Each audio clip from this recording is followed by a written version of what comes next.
সমাজের মধ্যে ছড়িয়ে থাকা একটা রোগ, হিংসা। ইংরেজিতে যাকে বলা হয় জেলাসি। এই বিষয়ে আজকে কিছু কথা বলবো, আল্লাহ যদি তৌফিক দান করেন। হিংসার কারণে কত সুন্দর পরিবেশ নষ্ট হয়েছে, কত পরিবার ধ্বংস হয়েছে, এমনকি কত রাষ্ট্র ধ্বংস হয়েছে, কত দিনই পরিবেশ নষ্ট হয়ে গেছে শুধু হিংসার কারণে। অত্যন্ত খতরনাক একটা রোগ।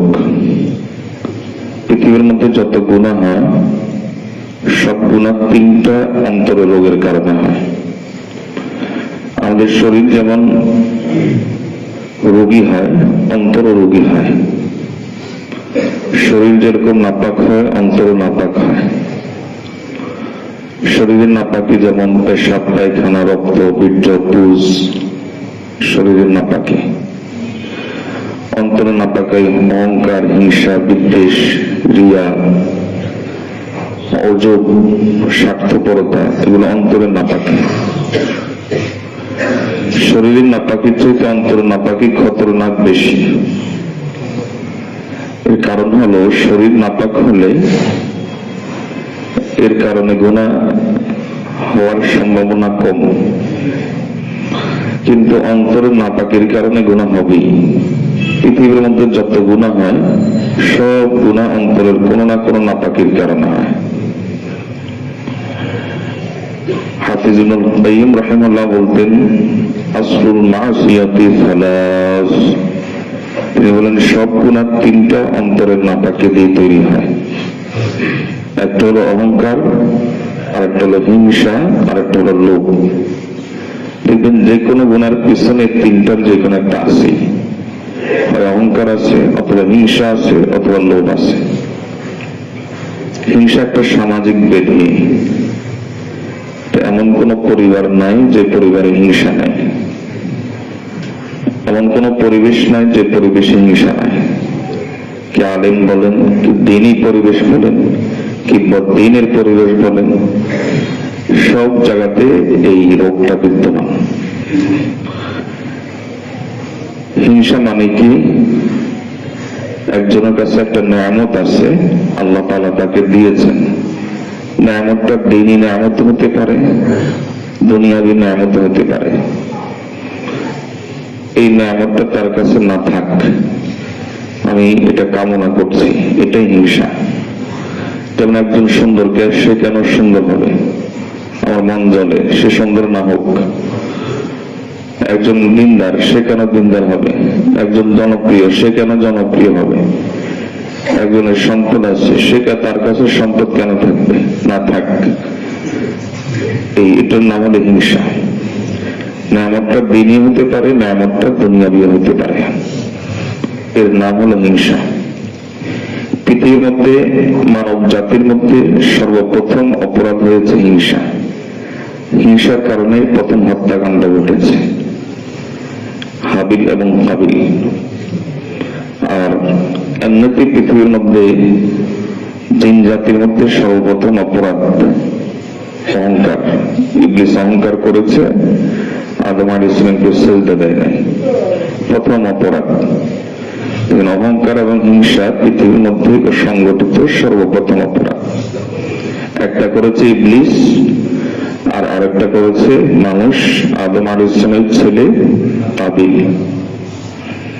সে হিংসা করেছিল। তার হিংসার কারণ কি?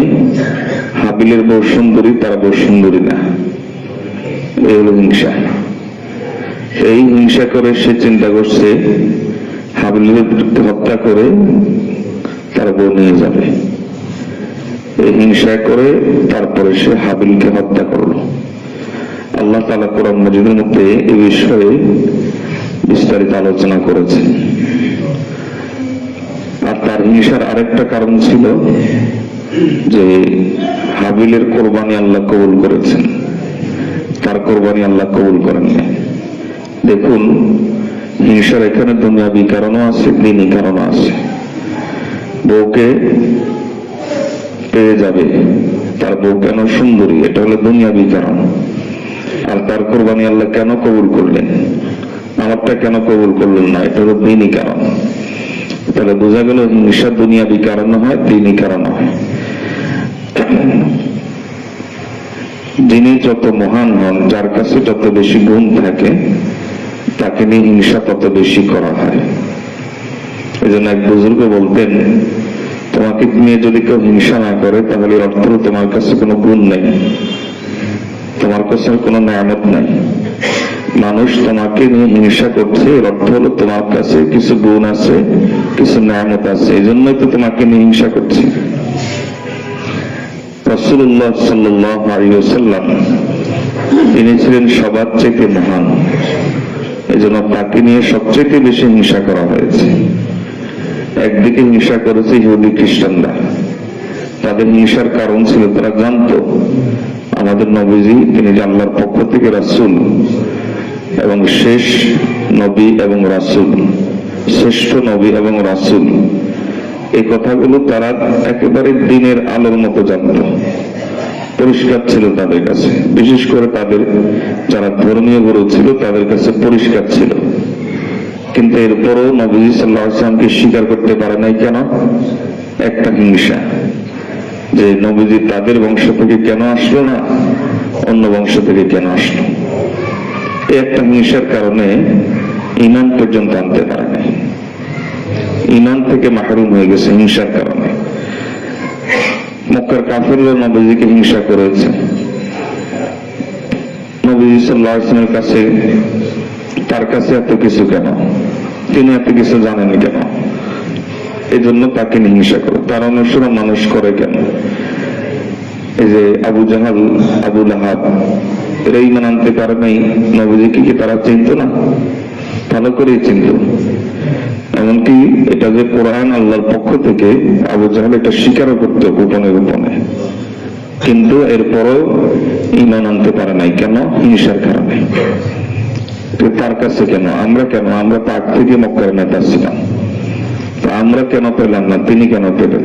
আমরা এত বড় বড় হয়ে কেন পেলাম না? হিংসা হলো এমন এক জিনিস যে যার ব্যাপারে হিংসা করা হয় তার খারাপ হওয়া জরুরি না, বরং যিনি যত মহান হন, যিনি যত বড় হন, তাকে নিয়ে তত বেশি হিংসা করা হয়। নবীজি সাল্লাল্লাহু আলাইহি ওয়াসাল্লামকে গালিগালাজ করছে না মক্কার কাফেররা, কিসের কারণে? হিংসার কারণে। আল্লাহ আমাদেরকে হিংসা থেকে বেঁচে থাকার তৌফিক দান করুন। হিংসা সম্পর্কে রাসূলুল্লাহ সাল্লাল্লাহু আলাইহি ওয়াসাল্লাম বলেন, ইয়াকুম ওয়াল হাসাদা ফা ইন্নাল হাসাদা ইয়াকুলুল হাসানাত কামা তাকুলুন নারুল হাতাব। ইয়াকুম, ইয়াকুম শব্দটার অর্থ হলো দূরে থাকো, কিন্তু আরবি ভাষার ব্যাকরণ রীতি অনুযায়ী এর একটা ব্যবহার পদ্ধতি আছে, যে সব জায়গাতে ইয়াকা সাধারণত ব্যবহার করা হয় না। কঠিন এবং ভয়ঙ্কর কোন জিনিস থেকে সতর্ক করার জন্য ইয়াকা ব্যবহার করা হয়।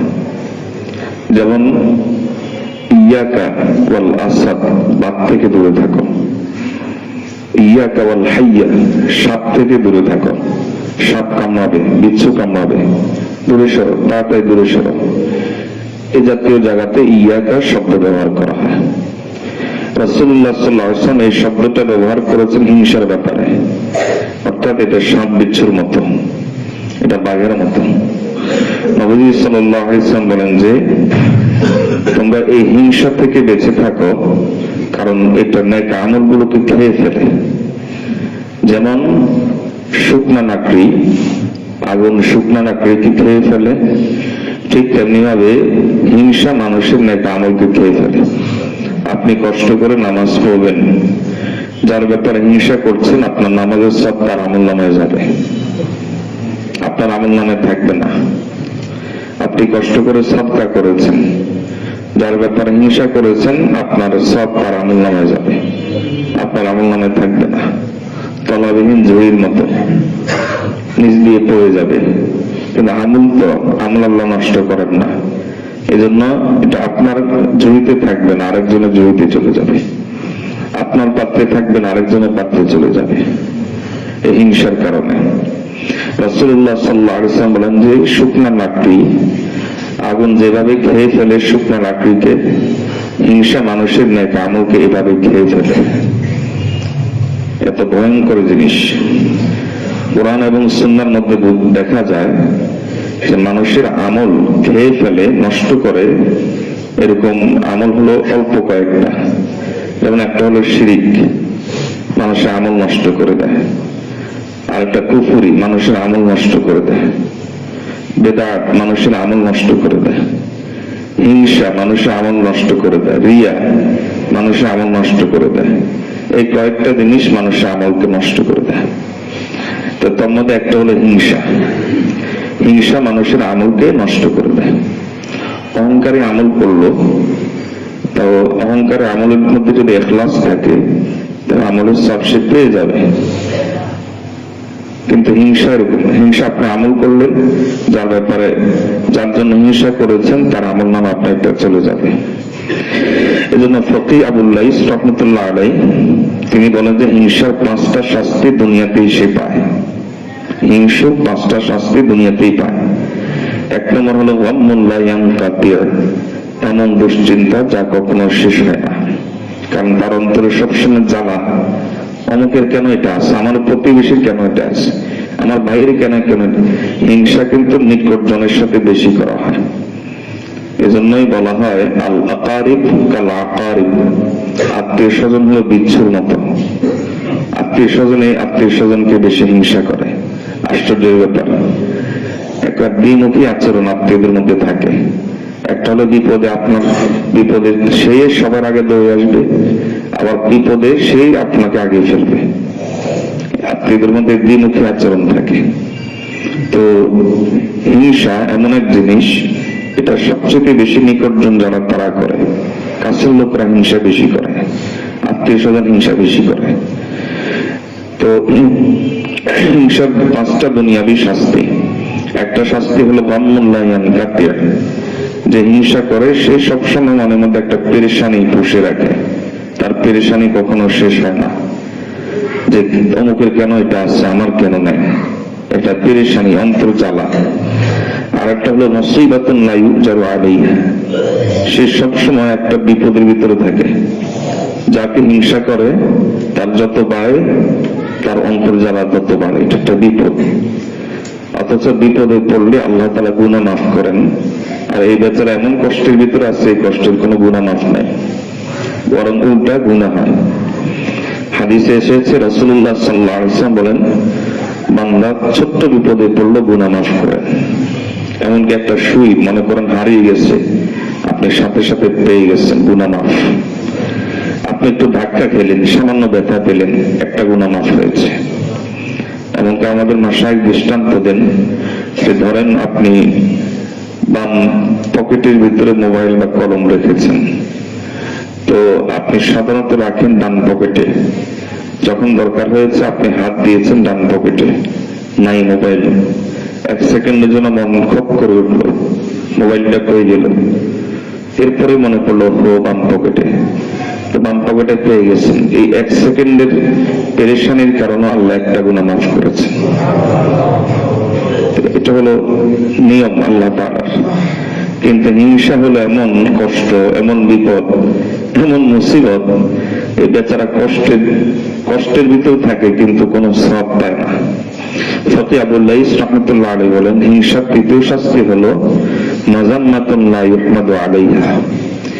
হিংসুকের হিংসা একটা সময় না হয় একটা সময় প্রকাশ পাবেই, এতে কোনো সন্দেহ নাই। বুঝাই যাবে এই লোক হিংসা করে।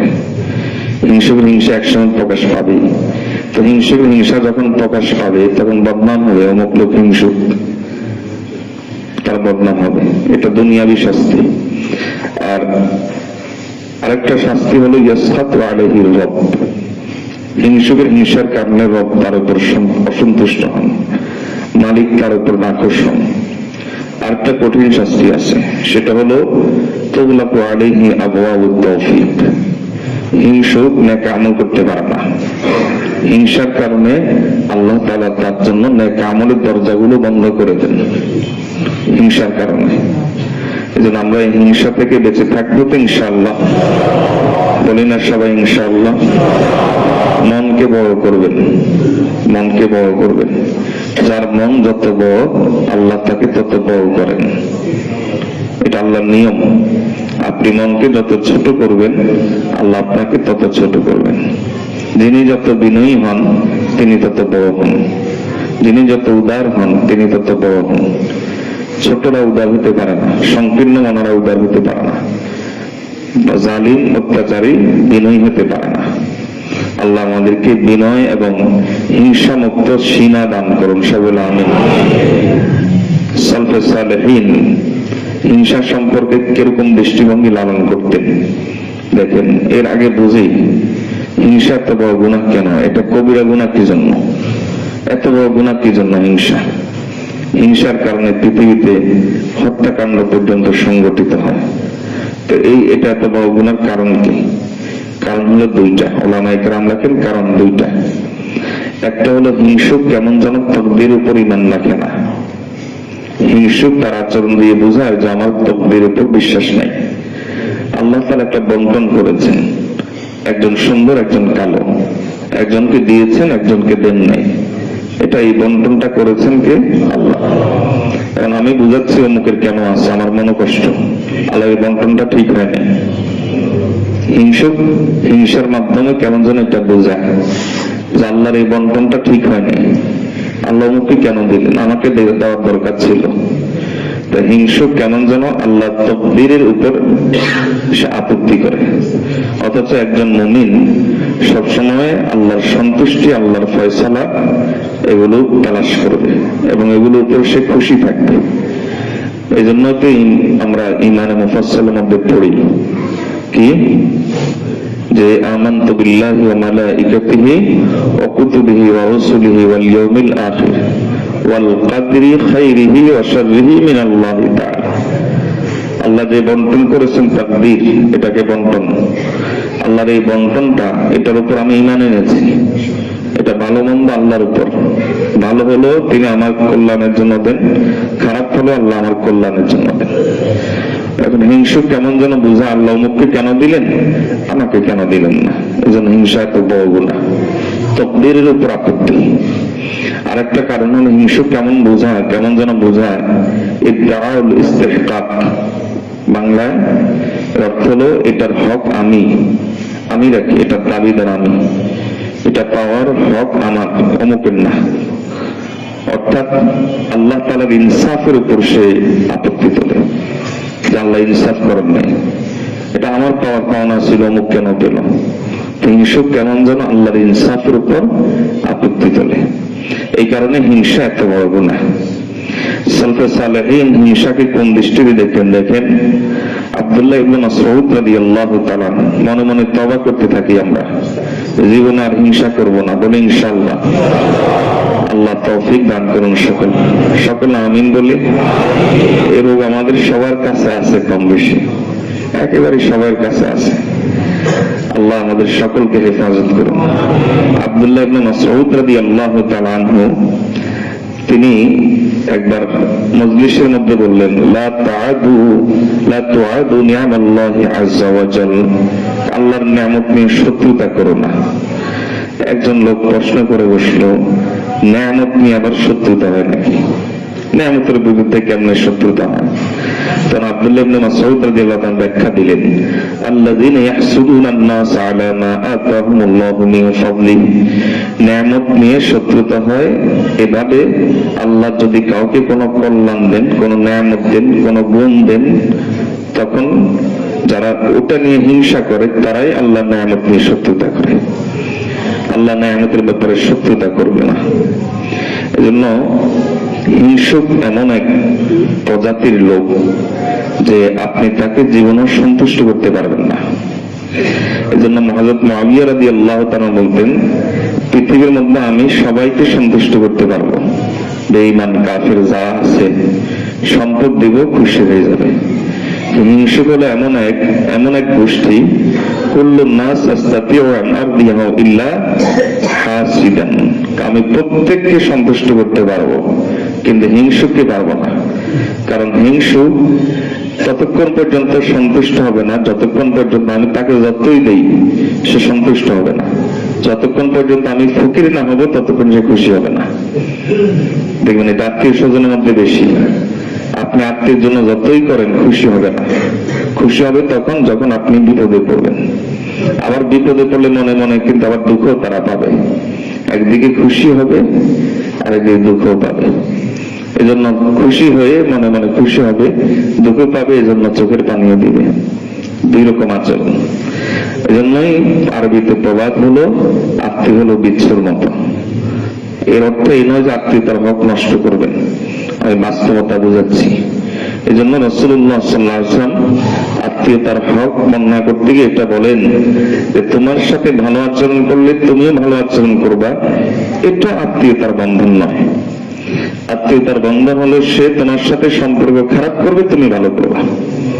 নবীজি পরিষ্কার করে দিয়েছেন, একবারে পরিষ্কার। এবং এটা ওয়াজিব। এটা এমন কোন আমল নয় যে করলে সব, না করলে গুনাহ।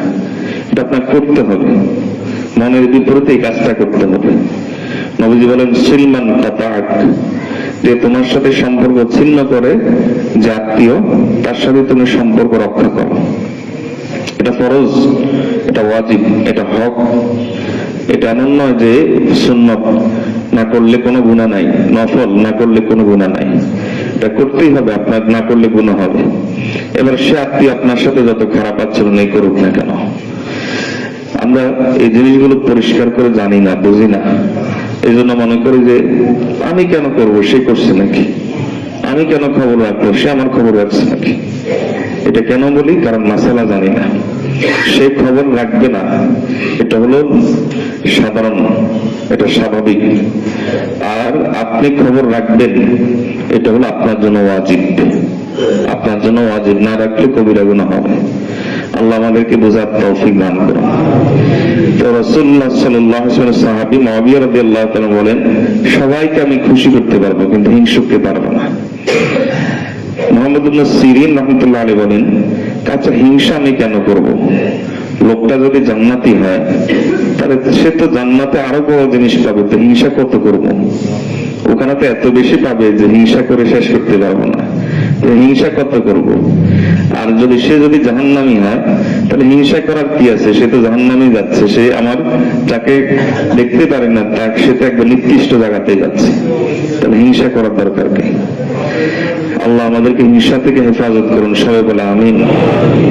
মনে মনে দোয়া করতে থাকি, এই রোগে আমরা সবাই রোগী, এজন্য বারবার বলছি মনে মনে দোয়া করতে থাকি। হযরত হাসান বসরি রাহমাতুল্লাহ আলাইহি বলেন যে হিংসুক জালিম হয়েও মজলুম হয়। হিংসুক জালিম কিন্তু এর উপরও সে মজলুম। জালিম হয়েও মজলুম হয় এটা একমাত্র হিংসুকই। কেমনে? কারণ নফসুন দাইমুন হুজনুন লাজিমুন ওয়া গামমুন লা ইয়ানফাদ, কারণ সবসময় তার গরম নিঃশ্বাস, সবসময় অন্তর জ্বালা, সবসময় পেরেশানি, যার কারণে সে জালিম কিন্তু প্রকৃতপক্ষে মজলুমের মতো দিন কাটে। মজলুম যেরকম সবসময় পেরেশানি কষ্ট, হিংসের উপর এরকম সবসময় গরম নিঃশ্বাস, সবসময় পেরেশানি, যার কারণে সে জালিম হয়েও মজলুমের মতো হয়। হযরত ফুযাইল ইবনে আয়াজ রাহমাতুল্লাহ আলাইহি এখানে একটা সূক্ষ্ম পার্থক্য করেছেন, হাদিসে এই পার্থক্যটা আছে। সেই পার্থক্যটা হলো গীবতা। একটা হলো হিংসা আর একটা হলো গীবতা। হিংসা কি জিনিস? হিংসাটা বুঝলাম, গীবতা কি জিনিস?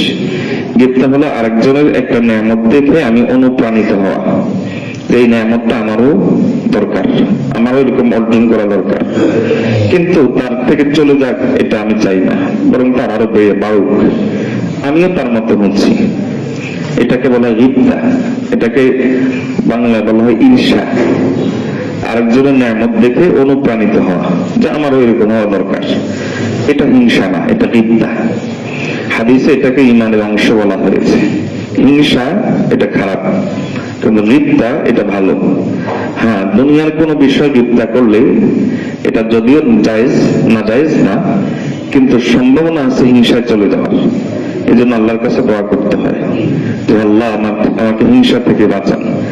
আর দিনই কোনো বিষয় গীবতা করলে হিংসার দিকে রূপ নেওয়ার সম্ভাবনা কম, এখানেও আছে কিন্তু সম্ভাবনা কম।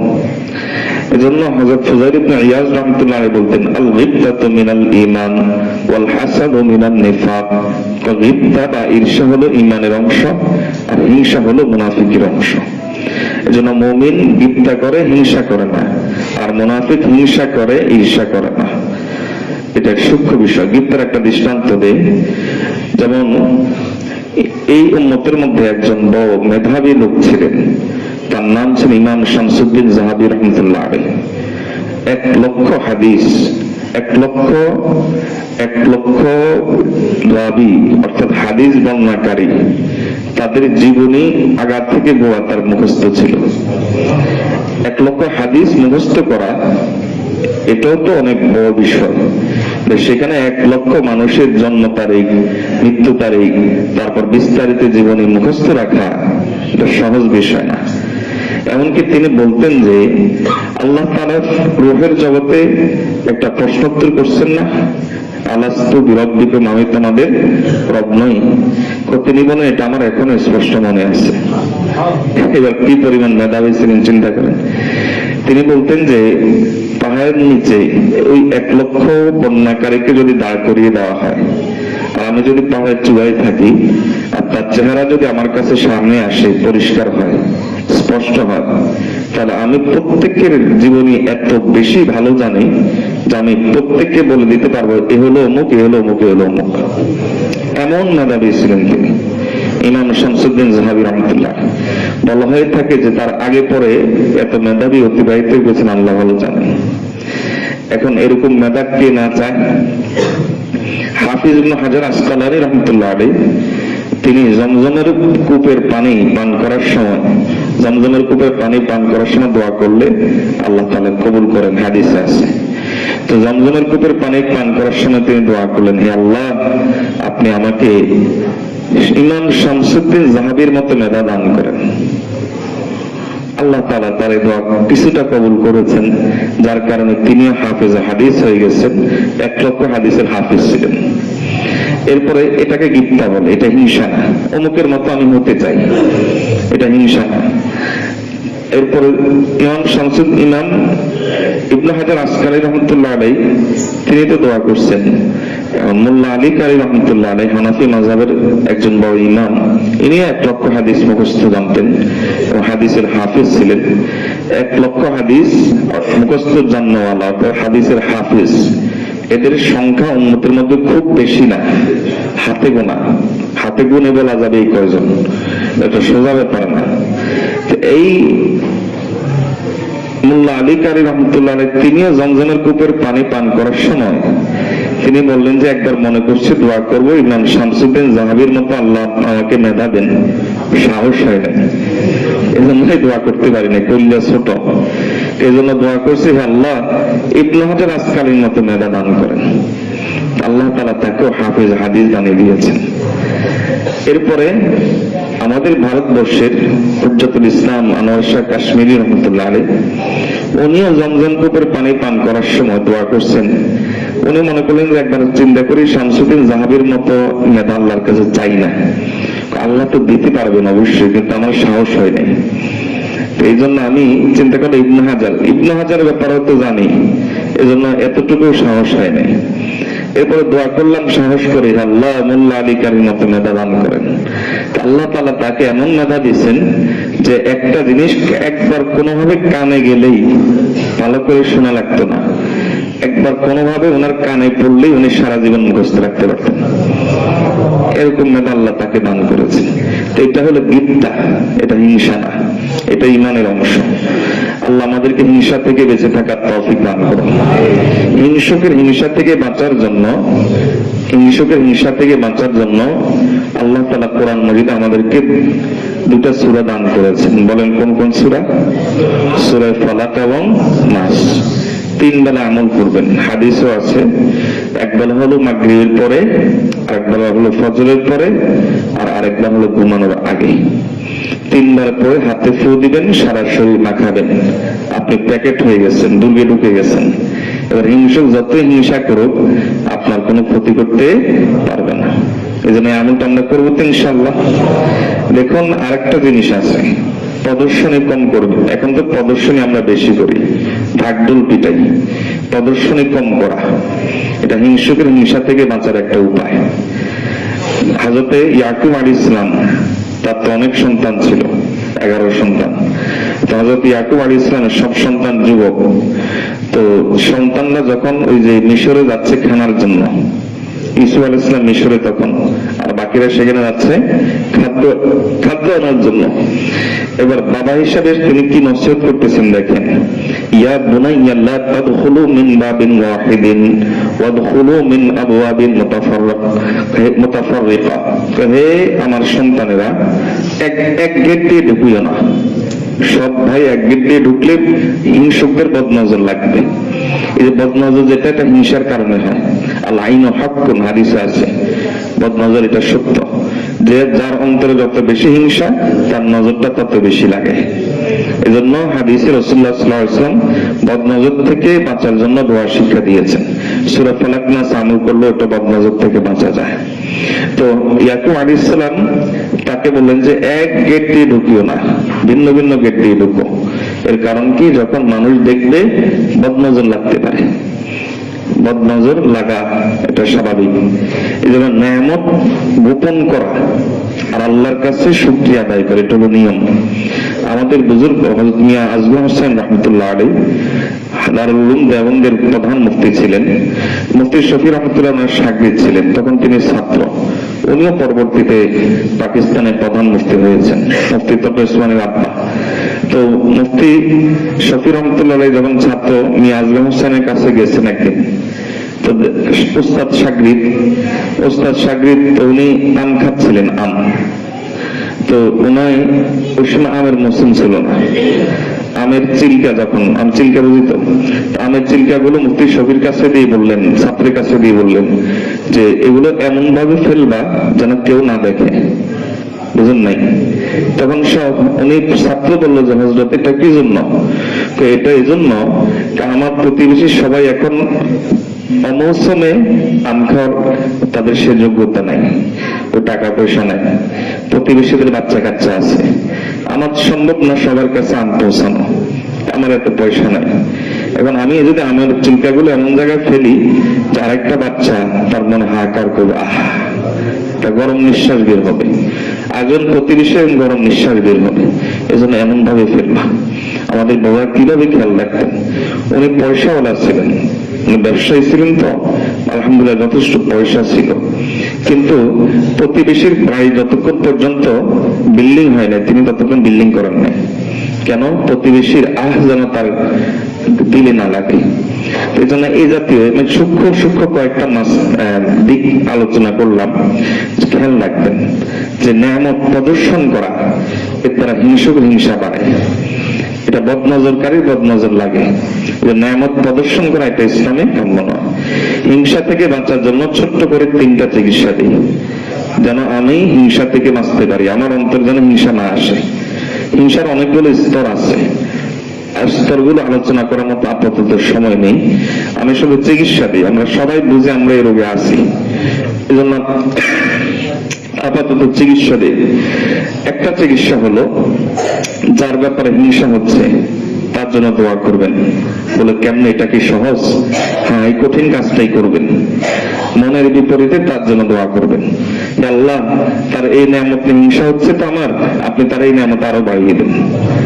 এভাবে মনের বিপরীতে দোয়া করলে নফস শাস্তি পাবে, মন শাস্তি পাবে, আমার মনের বিপরীতে আমি দোয়াটা করেছি। তো এবং তার প্রশংসা করবেন, যে বিষয়ে হিংসা হচ্ছে ওই বিষয় নিয়ে মনের বিপরীতে তার প্রশংসা করবেন। এটা আল্লাহ তাআলা দেখবেন আপনাকে হিংসা থেকে আস্তে আস্তে বের করে দিবেন। একটা সময় আপনার কাছে এগুলো স্বাভাবিক হয়ে যাবে, মন বড় হয়ে যাবে। মন হলো রবারের মতো, এটাকে যত আপনি টানবেন এটা বড় হবে। তা আপনার টানার পদ্ধতি হলো এই, মনকে তার বিপরীত মুখে চলা, এগুলো মনকে টানার পদ্ধতি। আল্লাহ আমাদেরকে বোঝার তৌফিক দিন। হিংসার আরেকটা চিকিৎসা, মনে রাখবেন যে এই দুনিয়া হলো ক্ষণস্থায়ী, তাকদীর এটা ভালো করে বুঝবেন, আর দুনিয়া যে ক্ষণস্থায়ী এটা ভালো করে জেনে নেন, তাহলে হিংসার চিকিৎসা সহজ। আপনি আর আমি মারামারি করে আল্লাহর পক্ষ থেকে কোনো কিছু আনতে পারবো? বা অমুকের কাছে যেটা আছে সেটা কি আমি ছিনিয়ে নিতে পারবো? এই বন্টনটা করেছেন আল্লাহ। কাজে আমি মুমিন হিসাবে আমার দায়িত্ব হলো খুশি হয়ে যাওয়া। আল্লাহ যে বন্টন করেছেন এটার উপর আমি খুশি। এজন্য বেশি করে পড়বেন রাদিতু বিল্লাহি রাব্বান ওয়া বিল ইসলামি দীনা ওয়া বি মুহাম্মাদিন সাল্লাল্লাহু আলাইহি ওয়াসাল্লাম নাবিয়্যা। এই দোয়াটা সকাল সন্ধ্যা পড়বেন। হিংসার চিকিৎসা, দেখবেন যে হিংসা আস্তে আস্তে আপনার থেকে কমতে থাকবে। হিংসার আরেকটা চিকিৎসা হলো ইবনে সিরিন রাহমাতুল্লাহ আলাইহি, মুহাম্মদ ইবনে সিরিন বিখ্যাত তাবেঈ, মুহাম্মদ ইবনে সিরিন রাহমাতুল্লাহ আলাইহি বলেন যে মান আকসারা যিকরাল মাউত আল্লাহ হাসাদুহু, যে ব্যক্তি মৃত্যুর কথা বেশি করে স্মরণ করে, এই দুনিয়া যে ক্ষণস্থায়ী। আনোয়ার শাহ কাশ্মীর রহমতুল্লাহ একটা দৃষ্টান্ত দিতেন। তিনি বলতেন যে ওই সময় ট্রেন নতুন চালু হয়েছে, অনেক সময় সিট পাওয়া যেত না। মনে করো ট্রেনে উঠছো, ট্রেনে উঠার পরে তুমি ঝুলে আসো, সামনে যে লোকটা বসে আছে ওই লোকটা তোমার একটু আগে উঠছে, বুঝায় সে সিট পেয়ে গেছে। তুমি সামনের স্টেশনে নেমে যাবা, তখন মনে মনে কি বলি, থাক কিছুক্ষণ দাঁড়িয়ে থাকি, সামনের স্টেশনে তো নেমে যাব। এটাই তো আমরা মনে মনে বলি। দুনিয়াটা এরকমই, তুমি কিছুক্ষণ এখন কষ্ট করতেছো, কিছু না পাইলে অসুবিধা কি, আখিরাতে তো সব পেয়ে যাবো। এই একটা চিন্তা যদি আমার চলে আসে, হিংসা কমে যাবে। ইবনে সিরিন রাহমাতুল্লাহ আলাইহি, মুহাম্মদ ইবনে সিরিন রাহমাতুল্লাহ আলাইহি, তিনি বলতেন যে বেশি করে মৃত্যুর কথা স্মরণ করে তার হিংসা কমে। ধরেন দুই ভাই, এক ভাইয়ের সাথে এক ভাই একবারে এমন হিংসি, শেষ পর্যন্ত সুপ্রিম কোর্টে মামলা গেছে। হঠাৎ করে এক ভাই রাতের বেলা চিন্তা করলো আর কয়দিন বাঁচবো, দুই ভাই তো বড় হয়ে গেছে, এখন দুই ভাইয়ের ছেলে মেয়ে, একজনের মুখ একজন দেখি না, অথচ ছোটবেলায় একই পাত্রে খেয়েছি, একজনের পোশাক আরেকজন পরছি, একজন কান্দে আরেকজন দৌড়ে গিয়ে ধরছি, ছোটবেলায় একসাথে কত খেলাধুলা করছি, একই মা একই প্লেট থেকে দুজনকে খানা খাইয়ে দিয়েছে, একই পাতিল থেকে দুজনকে খানা খাইয়ে দিয়েছে। এত আন্তরিকতা, এত মায়া, এত মহব্বত, এই রক্তের বন্ধন শুধু হিংসার কারণে নষ্ট করে দিচ্ছি। আর কয়দিন বাঁচবো, আচ্ছা আমার কিছু ক্ষতি হইলে হলো আর কি, কে নিছে? ভাই তো নিছে, আর কেউ তো নেই নাই। ছেলে মেয়ে আর ভাই পার্থক্যটা কি? ছেলে মেয়ে আর ভাই পার্থক্যটা কি? আমি মরে গেলে ছেলে মেয়ে নিত, এখন নেছে ভাই। আমি মরে গেলে ছেলে মেয়ে নিত, এখন নেছে ভাই ছেলে মেয়েরা। পার্থক্যটা কি? ওরা আমার ছেলে মেয়ে তো, আমাদের ছেলে মেয়ে তো। এরকম চিন্তা আসার পরে এখন পরের দিন, এই যে আগের দিন এই লোকের চিন্তা আসলো আর কয়দিন বাঁচবো, পরের দিন এই দুই ভাই, যে দুই ভাই মামলা করছে, এই দুই ভাইয়ের আচরণ সমান হবে না ব্যবধান হবে? একজন আগের জায়গাতেই থাকবে, কারণ তার ওই চিন্তা আসে নাই। আরেকজনের আচরণে কিন্তু চেঞ্জ চলে আসবে, তার আচরণে পরিবর্তন চলে আসবে। তাহলে বোঝা গেল মৃত্যুর স্মরণ হিংসাকে কমিয়ে দেয়। আল্লাহ আমাদেরকে যে কথাগুলো বলেছি এই কথাগুলো উপর আমল করার তৌফিক দান করুন। ওয়া আখিরু দাওয়ানা আনিল হামদুলিল্লাহি রাব্বিল আলামিন।